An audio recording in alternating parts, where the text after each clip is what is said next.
Il est des lieux, dit-on, où souffle l'esprit. La ville de Montréal est née au pied d'une colline qui fut, non sans une pointe d'exagération, baptisée le Mont-Royal, et dont le fait est aujourd'hui couronné par l'Université de langue française. Là où les rumeurs de la grande cité nord-américaine ne parviennent plus qu'atténuer, des traditions que le cours souvent capricieux de l'histoire a miraculeusement épargnées se poursuivent ou se renouent.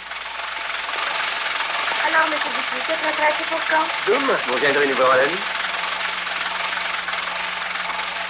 Tout patrimoine ne survit que s'il est déposé entre des mains fermes et fortes. Encore convient-il de ne point négliger le rôle parfois obscur joué par les plus modestes serviteurs.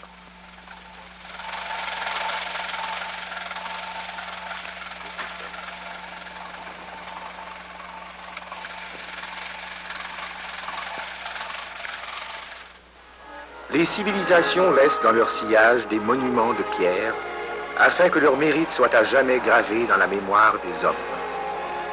En les édifiant, elles affirment du même coup leur vitalité aux yeux des contemporains.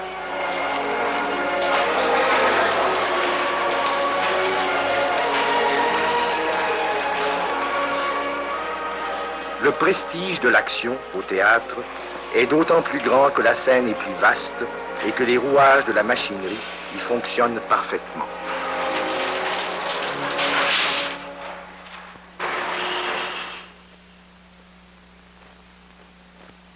Vous la regretterez, Monsieur Dupuis, votre université. Moi, c'est que je l'ai vu grandir. Je l'ai vu pousser, comme un arbre.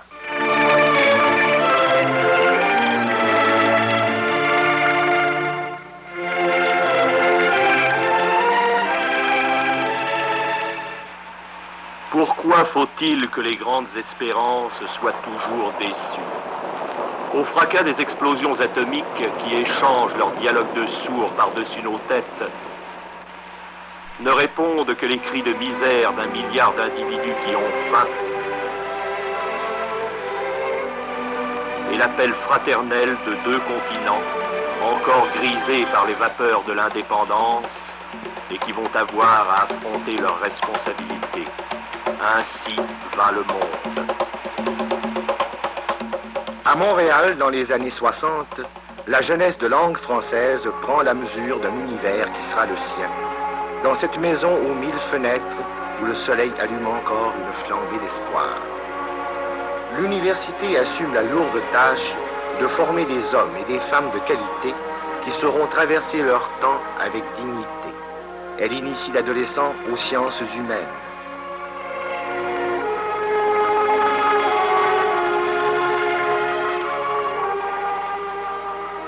Elle l'instruit dans les sciences sociales.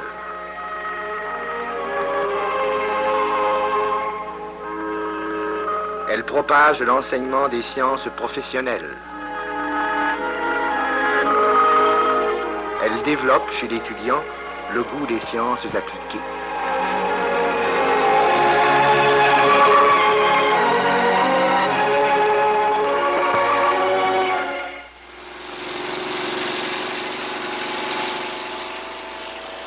C'est pourquoi l'université est à elle seule comme une petite ville à l'intérieur de la ville. Une ville avec son mystère, son originalité, son pittoresque, son charme, son mouvement propre et sa respiration.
Le milieu du jour assouplit ou interrompt le rythme des études et la jeunesse peut alors donner libre cours à d'autres appétits.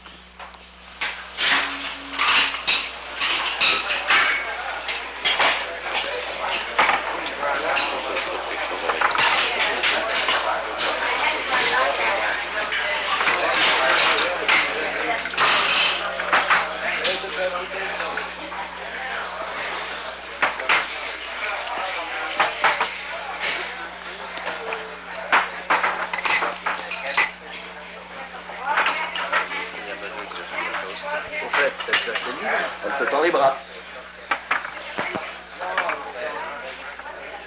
C'est ça, Fernand, prends tes aises et calme-toi. Ma chère Isabelle, je suis pour l'abolition des frontières. Alors j'agis en conséquence.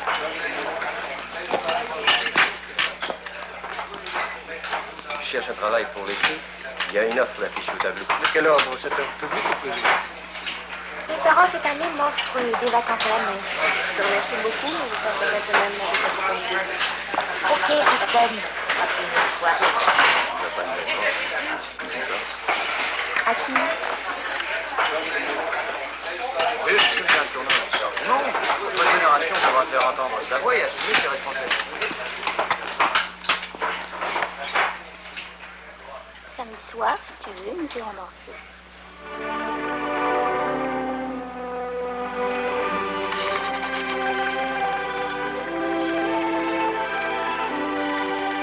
Le romancier contemporain vit ses ouvrages avant de les écrire. Regardez Hemingway, Malraux. Et si nous avancions les mises en page du journal? Ah, on est juste temps de faire une partie.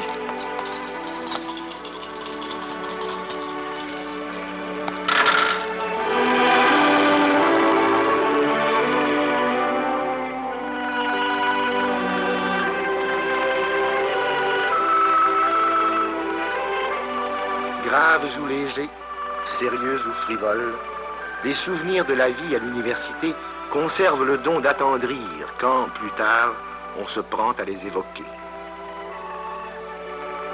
Les hommes peuvent vieillir et leurs épaules se charger peu à peu du poids des années. Ces souvenirs-là, dans un coin privilégié de la mémoire, auront toujours le charme et la saveur de nos 20 ans.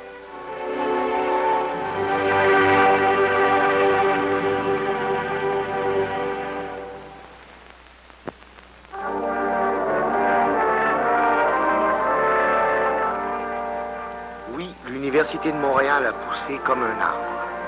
Le tronc a pris de l'ampleur, le feuillage s'est étalé, et au fur et à mesure que le temps fuyait, de nouveaux rameaux se sont mis à grandir. Certains même sont devenus tellement forts et puissants qu'ils s'alourdissent à leur tour de ramifications et de feuilles. L'arbre ne se distingue plus du reste de la forêt. Non seulement il ne craint plus les intempéries, mais il lui arrive même d'offrir abri et ombrage à tous ceux qui prennent la peine de s'y appuyer. Le souffle des grands frémissements qui agitent les foules épouse la courbure de sa cime, et les cris de douleur, d'espérance ou de joie des hommes de notre temps ne viennent point se briser contre des volets clos.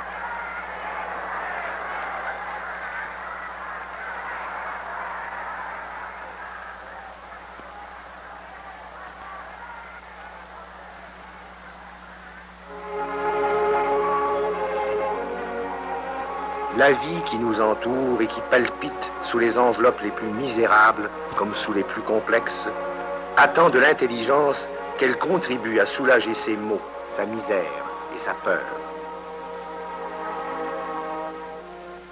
L'Université de Montréal s'est rattachée ou a développé des instituts de recherche dont les travaux sont conduits pour le bénéfice de l'humanité tout entière. Ainsi, l'Institut de médecine et de chirurgie expérimentale que dirige le docteur Hans Sellier. Très bien. Alors, au revoir. Au revoir. Entrez.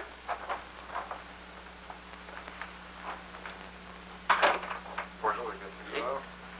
Voici les résultats de l'expérience que nous venons de terminer. Ah, très bon.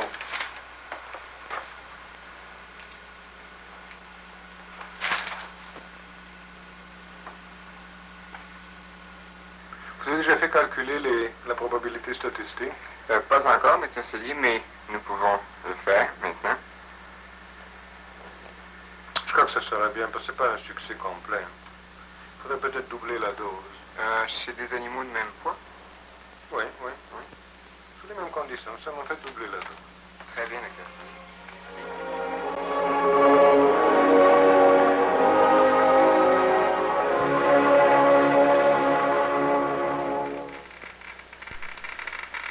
Une discipline nouvelle, l'hygiène nucléaire, est née sur les ruines fumantes de Hiroshima et de Nagasaki.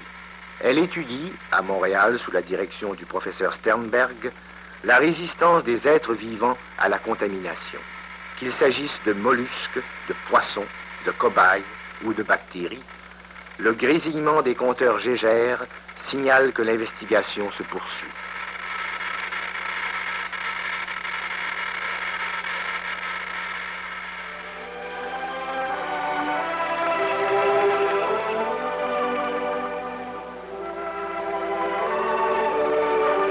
Tout progrès ultérieur de la science dérive aujourd'hui de la recherche fondamentale. La structure de la matière n'a pas encore fini de livrer ses secrets. Des savants s'emploient à les lui arracher, en édifiant dans l'espace des constructions bizarres qui offrent à l'initié des clés de l'univers dans lequel nous vivons, et au profane le sentiment vertigineux de son ignorance.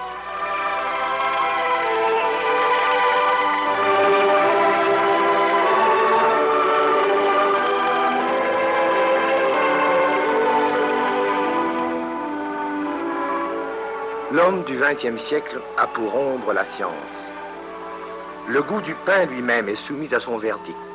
Dans les contrées en particulier où les richesses alimentaires sont limitées, la diététique, en faisant du laboratoire l'antichambre de la cuisine et de la salle à manger, proscrit le gaspillage et permet un meilleur emploi des ressources.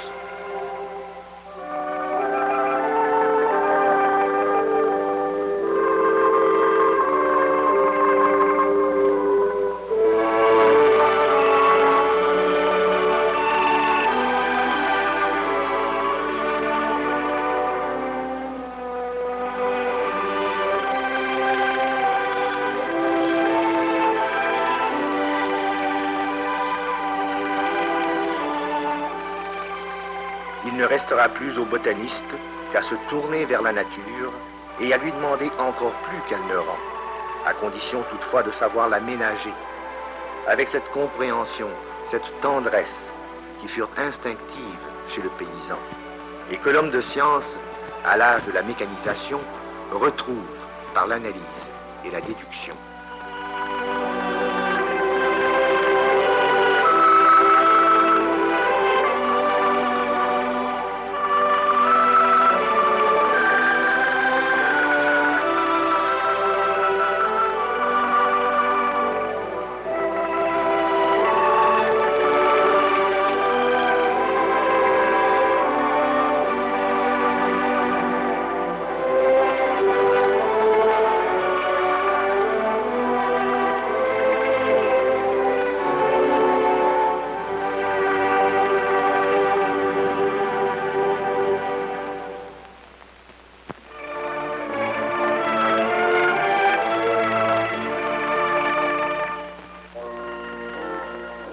L'Université de Montréal est régie par un conseil des gouverneurs qui se réunit sous la présidence de son éminence le cardinal Paul-Émile Léger, assisté du recteur, Monseigneur Irénée Lucier. Pour M. Dupuis, souvent témoin du cérémonial dans le cours des années révolues, ce sera son dernier conseil des gouverneurs. Grande journée, M. Dupuis. Je vous verrai ce soir. Vous serez saisi bientôt, messieurs, d'un projet de la commission des études visant à l'institution d'un institut d'études afro-asiatiques. Le but est précisément celui que vient d'exposer son éminence. Messieurs, après ces communications, je demanderai maintenant, Monseigneur le recteur, de bien vouloir nous expliquer l'ordre du jour. Éminence, messieurs les gouverneurs, il y a plusieurs points importants à l'ordre du jour. nous serons appelés à étudier certaines décisions qui ont été prises par la commission des études et soumises à notre approbation. Et enfin, vous avez aussi des documents regardant la fondation d'un institut d'urbanisme à l'université. Bleu et or sont les couleurs de l'Université de Montréal, dont les armes parlantes, à défaut de raconter son histoire, figurent sur un blason. Fille de l'Université Laval de Québec, ce ne fut d'abord qu'une succursale.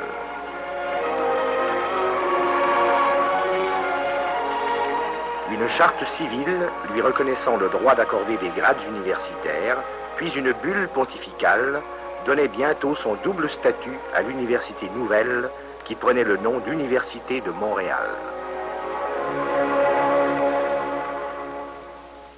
Il ne lui restait plus qu'à trouver un site à la mesure de son importance. La montagne l'attirait, elle s'y installa.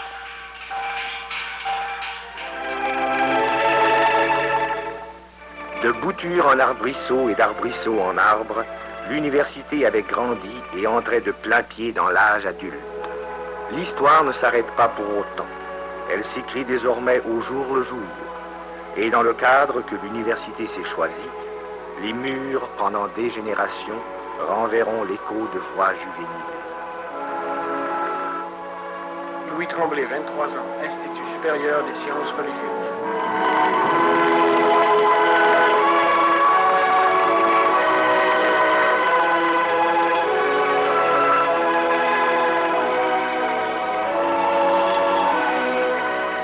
René Paquet, 21 ans, École Polytechnique.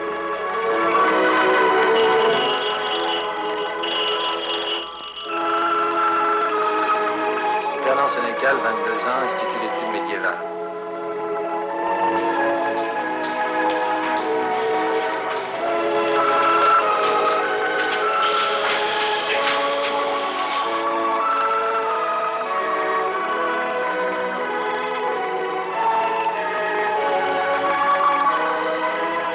Nicole Lamy, 19 ans, Institut de traduction.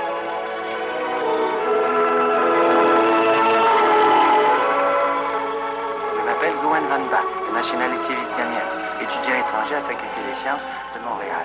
Si les murs ont des oreilles, le bruit confus et doux de ces voix mélangées sera pareil à un bruissement de feuilles. Sciences, Art, musique. Au déclin du jour, l'université suspend son souffle. Mais d'abord, elle se vide.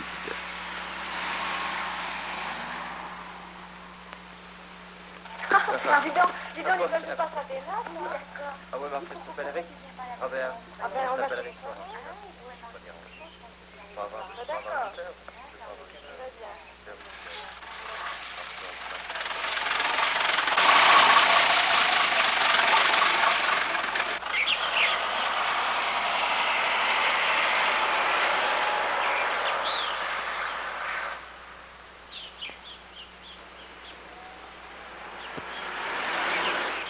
On n'y rencontre plus qu'un vieil homme, errant dans des couloirs dont il connaît par cœur tous les détours, embrassant du regard des amphithéâtres déserts.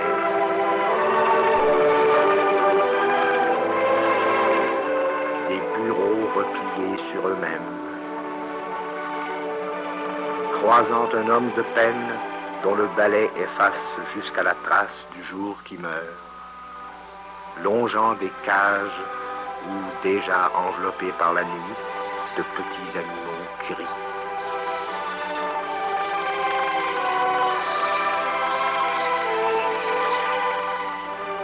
Les dernières lumières qui brûlent à l'université n'éclairent plus maintenant que le repos ou l'éveil.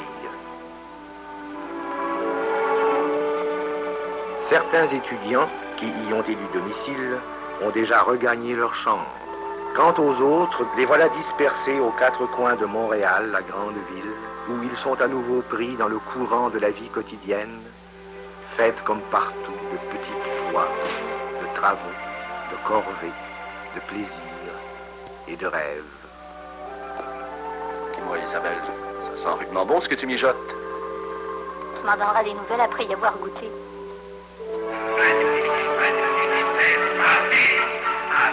Alors on les entend moins fort à la télévision.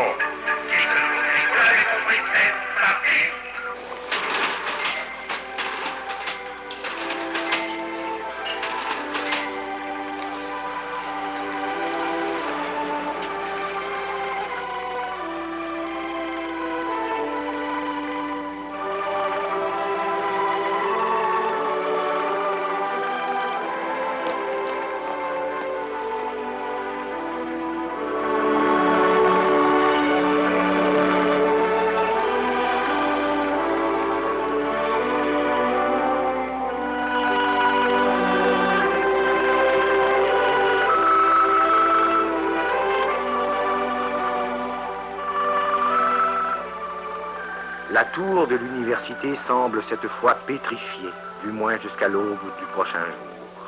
À l'intérieur, plus une âme, si pourtant un vieil homme, qui, avant de se décider à disparaître dans la nuit, essaie une fois encore les nombreuses clés de son trousseau.